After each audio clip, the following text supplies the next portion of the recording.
And now probably saying a lot of these attacks actually happen from the black hat websites that you see in the mix. I can't really prove that. It seems like it's a bit of a kind of grey area just now. We're in that kind of weird stage where people know about it, but they don't know a lot of what goes on, I guess. Yeah, I actually did a post just saying that if you're getting DMCA strikes in the first place, it means that you're actually doing quite well SEO-wise. So it's like almost like a badge of honor.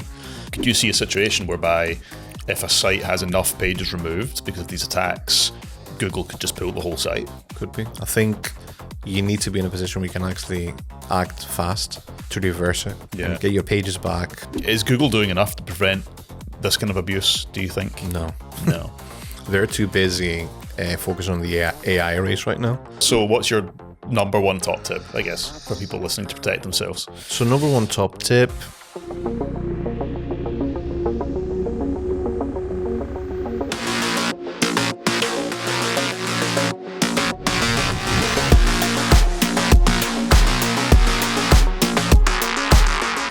Hi everyone, and welcome to episode 8 of the iGaming SEO show.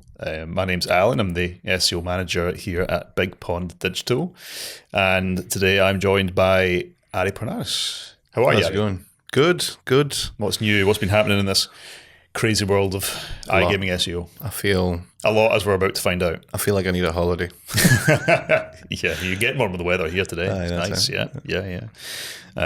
Yeah. So today we're going to discuss what could be considered a pretty hot topic in, I guess, SEO in general at the moment, which are these kind of DMCA attacks. Yeah. So I guess, this is quite a broad topic, I guess. So I'll basically hand over to you to start and just explain really what this is. So I guess let's start with, what is a DMCA strike, really? So it stands for Digital Millennium Copyright Act. And that was basically a law that was brought out years ago. And it had to do with copying content. And I remember as an affiliate, I'd get my website copied quite a lot. Page for page, absolutely everything. So this was a way to actually say, this is my content, it's original content, don't copy it. This is the original source. Because you'd get problems with Google, you get obviously problems with generally like people actually copying it. So it was definitely a good thing, I'd say, when it first came out.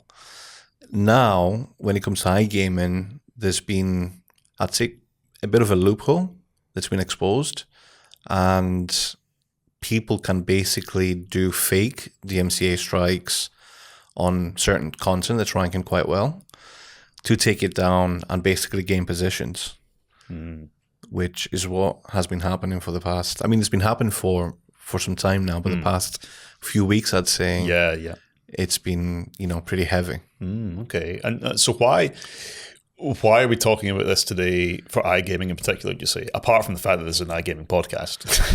But why are you seeing this as a particular issue in iGaming? More so than other sectors, here's the funny thing. We've got a few clients that are ranking very prominently on page 1 of Google. And it's usually the big hit in terms like online casino, slots, maybe certain betting keywords that seem to be attacked the most. And I think it's also certain countries. And this one particular client got hit by a DMCA, fake DMCA strike. It took the page down, and it took us quite a long time to actually get it up in the first place. And then there was just constant attacks, daily. I think there was I counted 22 within a week or something. It was pretty intense. I put a message out on LinkedIn basically saying this is happening, and the algorithm, the way it actually works, I saw quite a few similar posts around the same time, and a lot of people actually reached out, and it seems to be happening to basically everyone that's actually ranking quite well. Really? So how well known do you think it is at the moment? Yeah, it's a pretty hot topic. A lot of people know about it. Yeah, a lot of people know about it. Even from the message that I actually put out on LinkedIn, a lot of people actually got in touch saying, I'm dealing with that too. Really? Affiliates, operators. The pattern is websites are actually doing quite well, ranking for high tier high search volume keywords. There's been a few maybe of the lower end too, which I thought was quite surprising. But it seems to be happening a lot, and yeah, certain websites are just getting absolutely hammered by it. Yeah, because that was going to be my next question about how, I guess we've already covered how well known do you think it is at the moment? How many people do you think are getting affected by it? I mean, I know that's probably quite hard to answer, but if you've, based on what you've seen maybe on LinkedIn, or how many people are talking about it, sharing things, how many iGaming sites do you think are getting affected by this? A lot of operators, a lot of top affiliates. Again, a lot of websites are actually doing quite well when it comes to rankings. I think that the attacks are actually targeted by maybe one specific group. Okay. The majority of them. And then there's a lot of like copycats that actually go in and do it. It's illegal. Basically, if you go through the steps of actually filing a DMCA attack, you're essentially saying that, Alan's taken my content, they've stolen it. And, as you go through the form, you have to like basically state that multiple times. There's no ways to actually verify it, which is the problem, because anybody can actually go and do that right now. Just want to clarify, I haven't stolen anything. He hasn't stolen anything, it's fine. Just don't come for me, okay? But yeah, it's just super annoying. You spend all that time, all that budget to actually get to where you need to be, and then almost like your fingers and it's gone, and then that happens, and it's gone. Okay. And there's a way of actually bringing it back that's a lot faster. But yeah, the whole process I think is just like a little bit confusing, and it seems like it's a bit of a kind of grey area just now, right? It is. We're in that kind of weird stage where people know about it, but they don't know a lot of what goes on, I guess. Yeah, I'd say so. Yeah.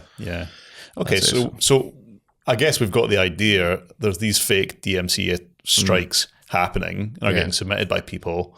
But let's talk a little bit about how they happen. Yeah. So, I guess really from the attacker's point of view, what do they have to do? What's actually going on? Essentially, there's a few ways of actually doing it. There's the bad way of doing it, and a lot of these attacks don't actually go through. So for people watching, you can actually see who's filed a strike against you on a website called lumendatabase.org. It is quite slow. I think a lot of people are actually loading it just now, so it's probably experiencing quite a lot of traffic. Probably, yeah. But essentially, you can actually go search for your brand name. I would say do an advanced search, because the simple search brings in some random results sometimes. The advanced one actually gives you the results that you want to see for your website, if there's any. And you can actually see quite a lot of requests there. Google doesn't actually act on all of them.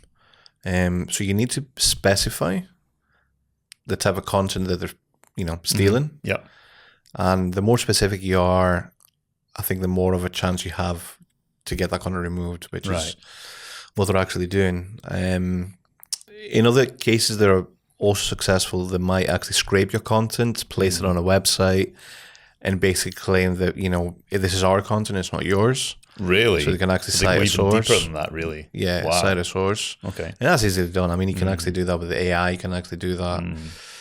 Really manipulate it, basically. Yeah. Yeah, I don't think it takes much. It doesn't seem that sophisticated. And that's the issue at the moment. It's almost like it's too easy. It's too easy to do it. Yeah. This is why it's a real red flag issue, right? Real issue, and it's open to anybody. And of course, the people that have a reason to do that are, in my opinion, websites that are, competing against you. And I'll probably say a lot of these attacks actually happen from the black hat websites that you see in the mix. I can't really prove that. But I was actually going to ask that, because I'm curious to know that. Yeah. So do you think, I mean, probably hard to say. Hard to say. I mean, it could be anybody, But you think, I guess if you think about the timing of it, really, it seems to be like, since we've seen these black hat sites appear in competitive SERPs, suddenly we're getting these fake DMCA strikes. That's my suspicion. And obviously a lot of copycats that maybe are doing well, but they need to gain that edge over you and essentially take you out for them to actually gain positions. I mean, based on what you've seen so far, do you think affiliates are more at risk? Do you think operators are more at risk? Have you seen one or the other? Or Anyone. I guess it just depends who's ranking, right? It depends who's ranking. I've seen more operators due to the nature of the markets that we actually compete in, and the keywords, but there's affiliates too. I mean, the messages that I got through to LinkedIn were mainly affiliates, but the obviously the clients that we deal with are operators that have had that issue. Sure. Yeah. So I guess for anyone listening who maybe owns, an affiliate or an operator website, I guess to give them a bit of a warning or a heads up, like have you noticed a pattern when it comes to what pages in particular get removed? Yeah, as long as you track your rankings daily and maybe even hourly, and obviously if you've got really good rankings and you've got those type of positions, you are going to be tracking them. So you are going to be noticing any drop-offs, especially for keywords like online casino slots and anything high volume. Just keep an eye out on your rankings, and if you notice anything that doesn't make sense, if it's like a very sudden drop and it's all the keywords for the page, you can do a quick search. You can actually see if Google's got the notice at the bottom of the search results. And that will also include a link to the Lumen database to see if it's been removed. You also get a notice through Google Search Console. Not always. We've had instances where you don't actually get a notice. So maybe it's right in saying it's not best to rely on that. No, I think that the best one is having a rank tracker to be able to actually see real-time Just looking results. at it broadly, basically. Yeah, because there's a delay between maybe even getting a notice through Search Console. Also seeing it on Lumen, that could take time. So you want to act as fast as possible if that happens and it's a fake copyright claim. So as long as you keep an eye on your rankings, and what I would do is, because obviously for every single client we can track thousands of rankings. Yeah. What I would do is create maybe a separate profile, just tracking the 5 or 10 core pages that make the majority of the money and rank for the highest tier keywords. So you can just skim over that, maybe a few times a day. If it's tracked hourly, you can actually see it. That's the key, isn't it? Just frequently checking it. Keep an eye on it, because there's a lot of money on the table, and obviously that happens. And you pick the wrong option. There's a lot of confusion, which we can talk about. You could be waiting for weeks. And another issue is once you actually get re-indexed, you're not necessarily at the same position. You might be on page 1 for certain terms, which is, I think, something similar happened to us, didn't it? Yeah. So you basically, I guess it's like a double hitter, isn't it? Yeah. Your page gets removed, you lose a lot of traffic, but when you get reinstated, who knows how long that'll take for a start? You're talking days, could be weeks. Yeah. Once you eventually get reinstated, there's absolutely no guarantee you'll end up back in the position that you were. In fact, there's a high chance you'll end up lower down, right? Yeah. So yeah, I think the example you're referring to, we were like on page 1, top 3 for really competitive terms. I think we were pushing for page 2, I think, when it eventually got reinstated. So it was a big hit, Yeah. So I guess it's like, collateral damage, you could say. Big time. And I suppose the difference between a top 3 ranking or rankings compared to anything below that or page 2 is basically nothing. You're not making money. No, you're invisible, basically. You might as well not be in there, if you're on those kind of positions. But I guess kind of like put it into perspective for us then. Like we've touched on it briefly, but I mean, just how easy is it to actually file one of these things? It's basically a form. You can actually use it to go in and type a request. You can actually make it legal. Some of the requests that I've seen, it's clear that they use AI to, type in a paragraph. You need to go through like a few different steps, but it's not something that's going to take you an incredible amount of time. So easy. Which is crazy when you think about how much damage it does. It's pretty easy for somebody to actually go in and do that. Yeah. I'm guessing there's going to be legal consequences if these people actually get found out. I'm hoping so. I'm hoping it is. Yeah. Hoping it is the case. But at the same time, they're using fake names, fake details, and in some cases they will attack a website. I'm guessing they probably abuse VPNs. Yeah, 100%. Well. Yeah. and they would attack a website. They would submit maybe 20 requests. You only need one to stick, and you've done the job. You've done the damage, basically. Yeah.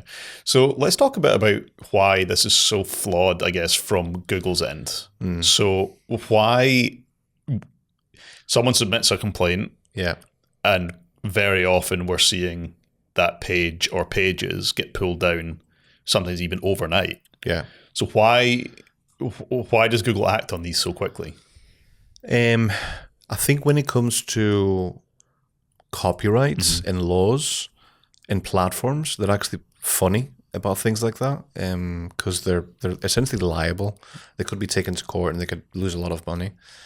So that's why I think they act very quickly when they see something that looks legal enough, and if the other person has done a good job with the copyright claim, maybe they don't really have, maybe it's a small team that don't really have the time to actually look into it properly. Yeah.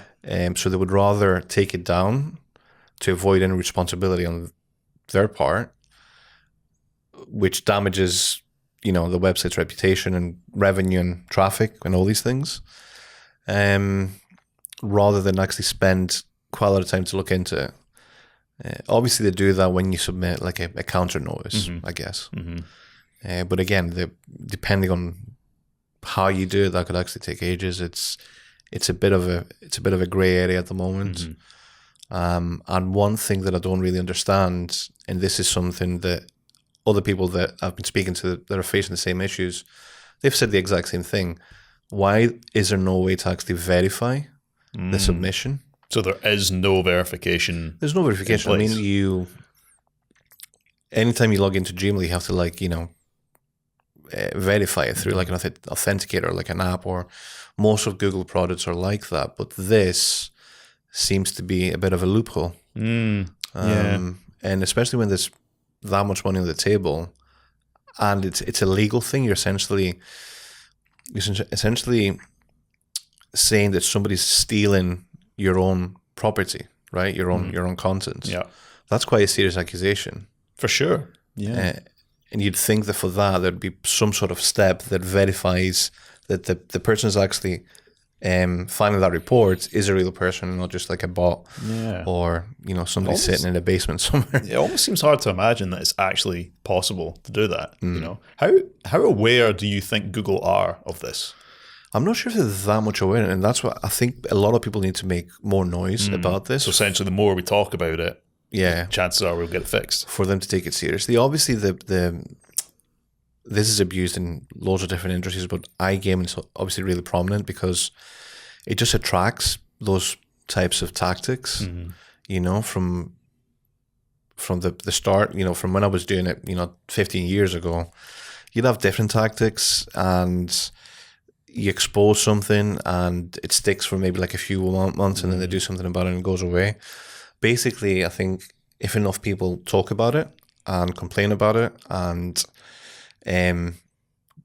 Google actually does something and takes notice, they will maybe install like a step, a verification step. They'll actually put something in place. I think they have to, right? Yeah. It seems a bit kind of out of control at the moment, I think. For sure. You've obviously been in this game for a long time. So have you. Yeah, all the kind of years that you've been working in it. In terms of negative SEO that you've seen, negative SEO tactics, throughout the years, I get this is still a fairly new entry to that, I guess you could say.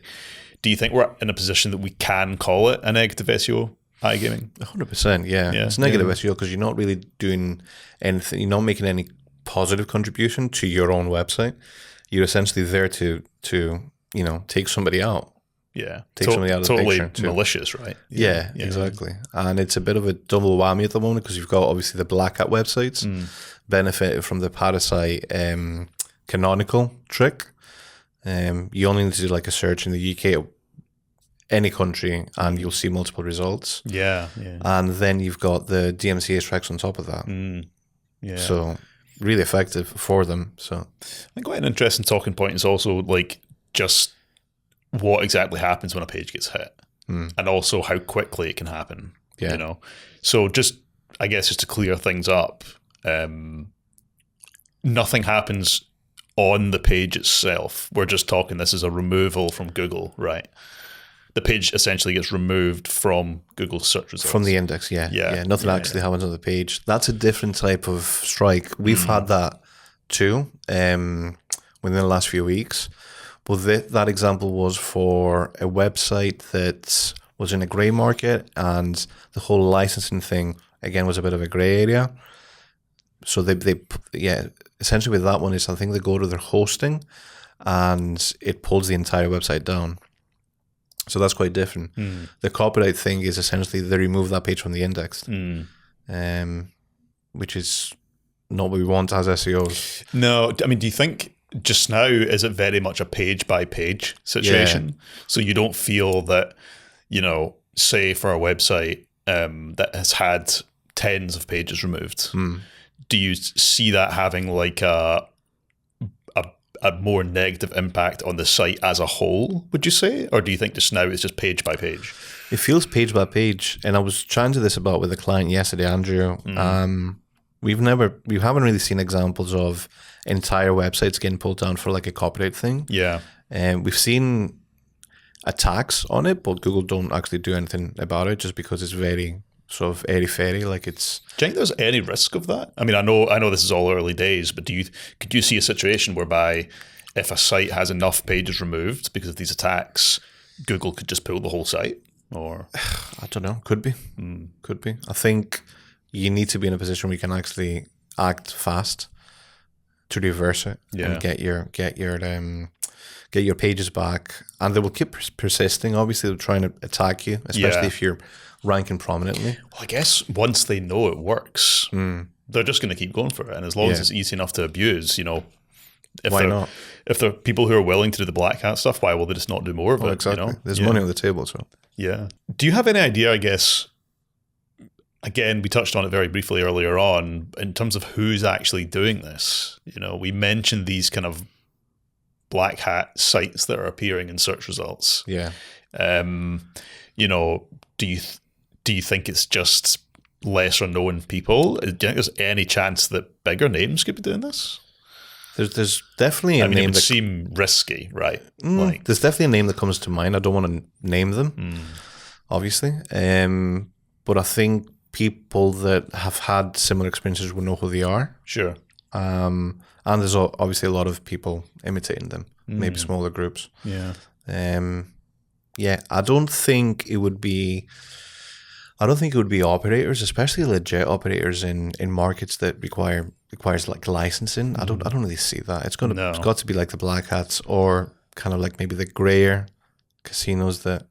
I just think it seems super risky. It seems very, very risky. Yeah, because as you mentioned previously, like if they get caught out with that, you get found out with that, the consequences could be massive. Yeah. Jail time, yeah, for sure. Yeah. So I could be wrong, but I think that seems to be what everybody's thinking, and the people that I'm talking to that are experiencing this on a day-to-day basis, seem to agree with that. Have you seen any? Have you only noticed this in the kind of higher value SERPs so far? Where the real money is? Mainly. Yeah. Mainly. And it's, your casino terms, your betting terms, slots. It could be maybe like some blackjack, roulette, bonus ones. But yeah, really the high end, high search volume keywords. Where you make most of the money, basically. Yeah, I was about to say I could totally agree with all of that. But I actually saw the other day game pages. Oh, did you? Specific game pages. Okay. And I was when I saw it happen, I was trying to think, does that give us any kind of clue, I guess, to, and it's not like these were even popular games, I saw these pages getting removed and I thought, I don't really know if there's a lot of money in that, So that made me kind of think, is that just random? Is it just coincidence? Are they going for a specific angle? Yeah. It was a strange one. I don't really know. But yeah, I mean, what about patterns in this? Have you seen any specific patterns, like maybe timing of removals or any kind of thing that could give any kind of clue? No, I'd say you can see patterns. You can see like the same people, which are fake people, posting the same requests for multiple websites, and it's the same message. And maybe find a message that sounds legal enough, and eventually it actually works, and it gets the content pulled down. But no, yeah, it's just absolutely crazy at the moment. Do you think is this something you think even agencies could be doing? I doubt it. You think so? I mean, anybody could be doing it, but yeah, I don't. You don't. I'd be really surprised. Yeah. It seems to be more the kind of, well, obvious is maybe not the right word, but the obvious black hats that you see in the results, basically. Yeah. Okay, let's touch a bit on then, I guess, how best people can protect themselves from this. So, what would your top tip be right now? So number one, obviously, keep a close eye on rankings. Maybe create a separate tracking profile for your top 5 to 10 pages. Maybe targeting like the top keywords that make the majority of the money, FTDs. So you want to track that. If you can track that maybe every few hours or at least daily, then that's a good start. You can check that every day, and if there's any issues, you can actually go to Google, do a manual check, and if you see the notice at the end of the SERPs, if you scroll down and see that, you can click on the Lumen database and see if you have a problem, if the page has been removed. Yeah. So that's the first thing. So that's tracking. Now, if it's happened and you've basically got like a fake DMCA copyright strike, you need to file a counter notice straight away. And we had Timothy on our podcast a few episodes ago talking about the whole black hat SEO parasite canonical trick. Yeah.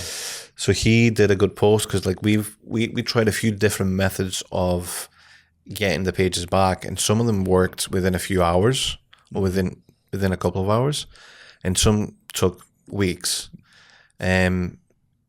So basically, he did a LinkedIn post, and he basically said you need to do the counter notice specific link. You write a paragraph, and then you need to pick a very specific option, which is you need to pick complainant doesn't have the right to make this request. That's interesting. And if you pick anything else, it could take weeks. Whereas if you pick that specific option, you could have the page back within an hour. Really? Yeah. So it's that specific.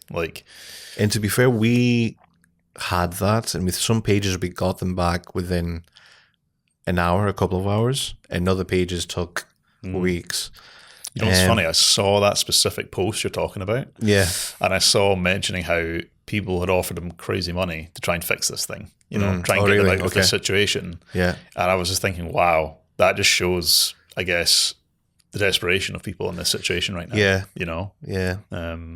But it's also kind of funny how we'll give you loads of money, but you just have to select this certain option, and you just file. Yeah, it's easy. You just do the form back. But I guess that really underlines and emphasizes where we're at with this weird thing just now. It's like nobody knows what's going on, really. Yeah. Very few people know how to actually deal with it properly, but we gather more information. Obviously, we've had a few successful results back. Yeah. We've had a few that we're still waiting on, obviously. I actually did a post just saying that if you're getting DMCA strikes in the first place, it means that you're actually doing quite well SEO-wise. So it's almost like a badge of honor that you get in those rankings. But obviously frustrating when you lose them. But yeah, I'd say tracking, filling out the form, which we can actually link in the description of the podcast, and picking that option, complainant doesn't have the right to make this request. And within the text box, obviously, you need to write a legal sort of paragraph saying that, we have all the rights. This is our original content. It's actually the other way around. Whatever, you want to make it legal. Now, this might be a big one specifically for operators, but does it matter who it comes from? Yeah, I'd say so, because we've done it as an agency and it works fine, but I'd rather it came from a person that has an email address attached to the domain in question. Okay. Even within the organization, though, I mean, should this be coming from the very top? I'm not sure if that makes a difference. Make a difference? No. I think at the very least, it needs to be somebody that has an email attached to that domain. That's probably, if it comes from higher up, the better. Yeah. But if that means it delays the process, just get it Just done do it as quick as you can. as quick as you can straight away. Yeah. Okay, so if the option is there, it can come from higher up. Yeah. But if not, just submit it. Yeah. The other options work too. It just means that, it's going to take longer. I think that it takes about, maybe a couple of weeks, 17 days maybe, to review that and get back to you and either reinstate the page or not. There's other things that you can do, like you can go to copyright.gov and they've got a DMCA directory and you can actually copyright your pages, your top content. Say it's your casino page or your slots page or any sort of money pages that bring in a lot of FTDs. You can actually go and copyright them.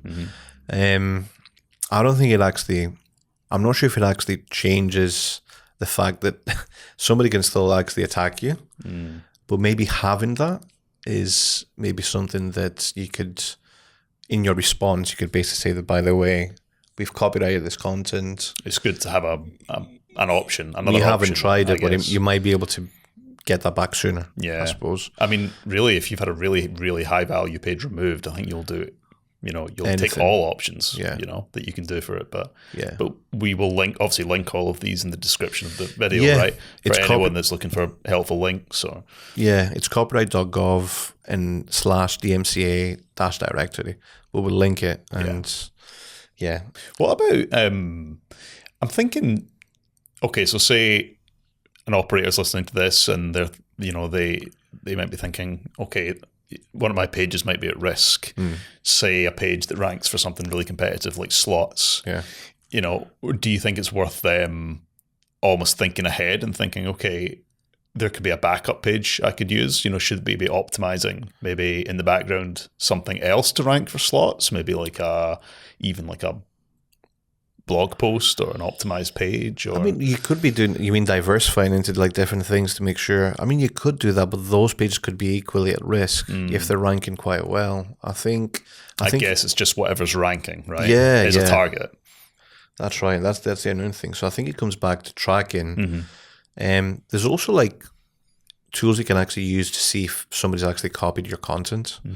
Copyscape is like the well-known one that we use. It's been around for years. And you can actually use that to see if there's any content being stolen. So those are the ways to actually protect yourself and track things so you can actually stay on top of things, and then obviously using the right methods to file an appeal to get your pages back.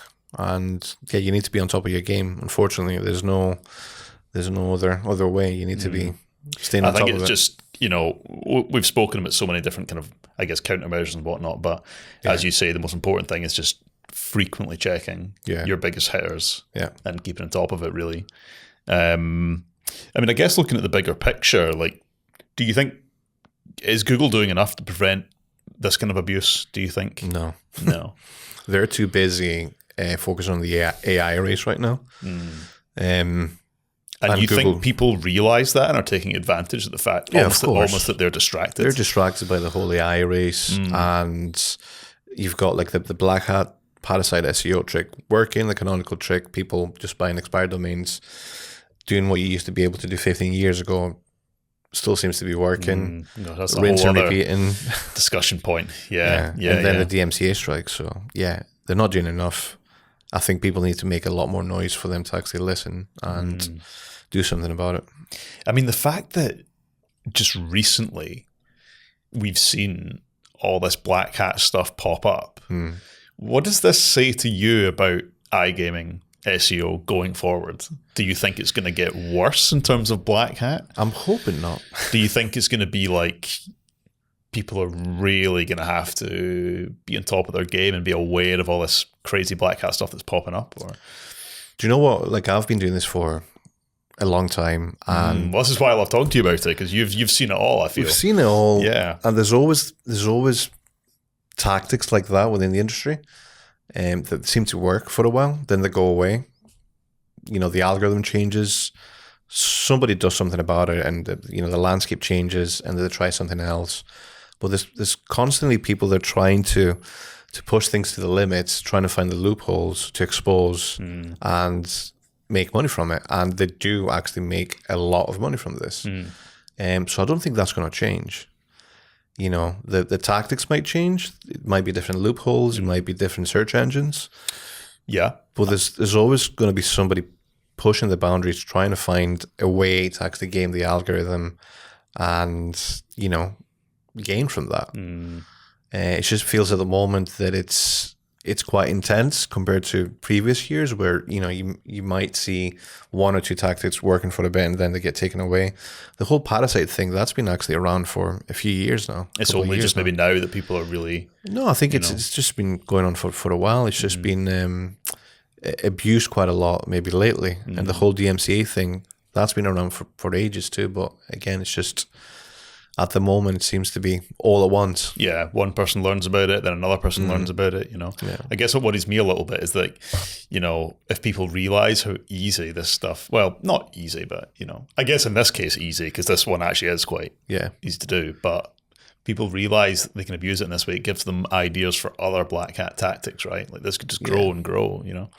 Yeah, I mean, the black hat thing is not technically illegal. The whole parasite thing, essentially you're buying an expired domain and you put in content on, okay, and you're ranking it. Yeah. What happens from there on, if they're actually putting, you know, maybe grey casinos that operate legally, that's illegal. But the actual act of ranking it is not really illegal. It's exposing just a Google loophole. The DMCA fake copyright thing, that is illegal. Yeah, it's a different ballgame, right? And yeah, if you get caught, you could be jailed. Yeah. Do you think, in your opinion, is this worse than the likes of link spam attacks, would you say? I'd say quite different. Seems to be more effective. Yeah. Because like the link spam attacks, I mean, you can still get them, but they you know, for the most part, they don't really work. You know? Yeah. Whereas this is really, really effective. Yeah, and you see results obviously straight away from it, right? Straight away, and there's less effort. Yeah.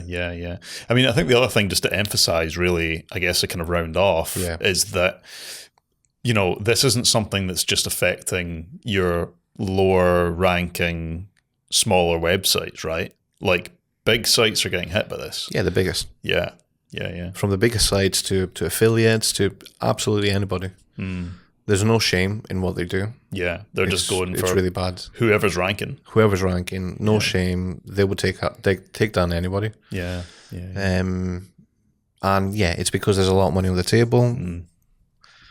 They do that. Customers lose, you know, websites lose positions. They gain positions. They make money. They rinse and repeat, do that again and again and again. And it's, while they can abuse it, they'll do it. Yeah, absolutely. Yeah.